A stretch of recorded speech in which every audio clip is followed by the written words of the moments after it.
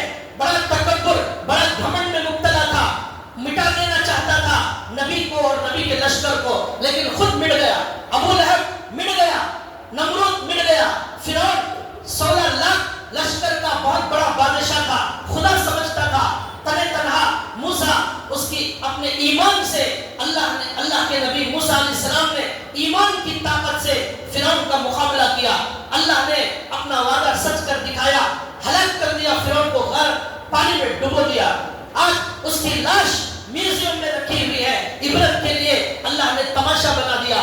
قرآن میں اللہ نے کہا فَالْيَوْمَ نُنَجِّيكَ بِبَدَنِكَ لِتَكُونَ لِمَنْ خَلْفَكَ آیَةً, ہم تیری لاش کو قیامت تک محفوظ رکھیں گے. ہر دیکھنے والا عبرت حاصل کرے گا کہ اسلام کو مٹانے والا اس طرح مٹ جاتا ہے اور اسلام کبھی مٹ نہیں سکتا, وہ قیامت تک چلنے والا ہے. اللہ نے یہ کہا. تو یہ نعرے, یہ جو نعرے ہیں وہ فلم ترمیم کے نعرے, NRC کے نعرے, یہ سب دھمکیوں سے اسلام کو کوئی فرق نہیں پڑتا. اللہ نے کہا ایسا پہلے بھی ہوا ہے, آزمائش آئے گی. اے ایمان والو بڑے صبر سے, بڑی ہمت سے اپنا رشتہ اللہ سے مضبوط کرو. وہی اللہ ہے جو تمہیں دنیا میں پیدا کرنے والا ہے. تم مردہ تھے, تمہیں اللہ نے زندہ کیا. وہی اللہ تمہیں موت دے گا, پھر اس اللہ کے دربار میں تم جمع کیے جاؤ گے. تمہارا رزق, تمہاری عزت, تمہارا سکون, تمہاری خوشی سب اللہ کے ہاتھ میں ہے. کوئی حکومت ہمیں روزی نہیں دے سکتی, کوئی حکومت ہمارے مسئلے حل نہیں کر سکتی. یہ بھکاری لوگ ہمارے سے ووٹ مانگ کر یہ اپنی کرسی پر آتے ہیں. جو بھکاری ہے وہ ہمیں کیا رزق دے گا؟ واللہ الغنی وانتم الفقراء. سارے بھکاری ہیں, وہ ایک اللہ غنی ہے, اسی پر جینا اور مرنا ہے. اللہ نے کہا اصحاب کہف کا قصہ سنو. اللہ نے کہا وہ کچھ نوجوان تھے, ان کا بادشاہ ان کو قتل کرنے کی دھمکی دیا. اس نے کہا اگر ایمان چھوڑو گے نہیں قتل کر دوں گا, اپنی بستی سے نکال دوں گا, جلا دوں گا. اس طرح دھمکیاں دینے لگا. تو وہ ایک مرتبہ ایسا ہوا, پورے گاؤں والے ایک میلے میں گئے.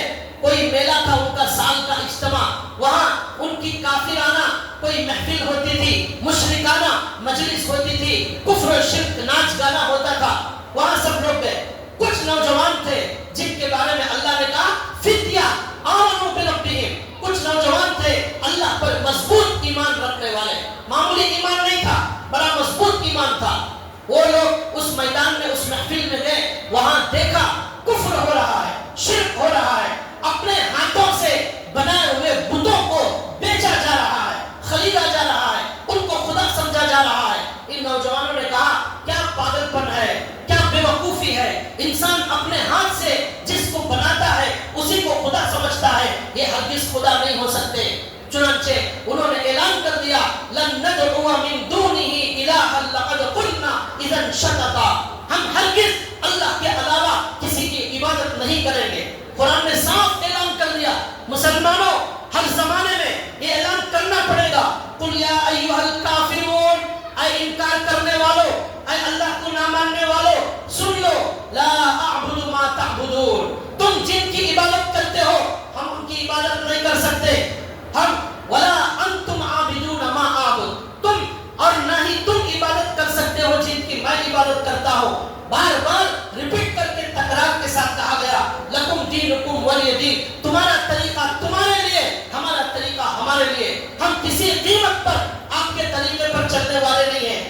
آپ جتنی چاہے دھمکیاں دو, جو چاہے کرو, لیکن ہم ایمان سے ہٹنے والے نہیں. یہ ان نوجوانوں نے کہا. جب یہ اعلان انہوں نے کیا وہاں سے وہ نکل کر نوجوان آ گئے. بادشاہ کی خدمت میں ان نوجوانوں کو پیش کیا گیا. بادشاہ نے کہا آپ لوگوں کو کچھ